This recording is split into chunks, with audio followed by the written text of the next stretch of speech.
ending diagonal.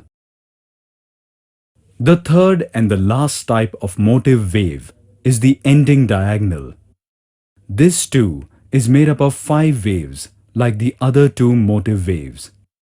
Like the leading diagonal, the ending diagonal also has an overlap between wave 1 and wave 4.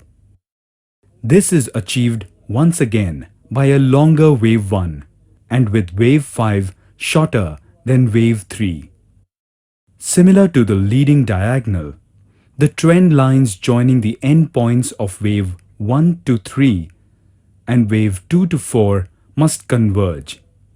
However, there exists a major difference between the leading diagonal and the ending diagonal.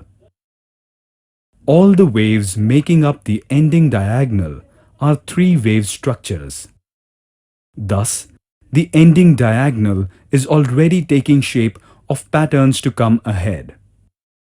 While leading diagonals appear at the beginning of a new trend, ending diagonals appear when the trend is getting ready to change.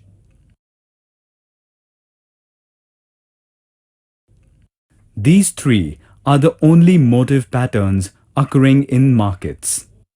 Please go back and review the motive wave patterns once again before we move ahead to understand the corrective patterns. A thorough knowledge of the patterns will go a long way in understanding the markets.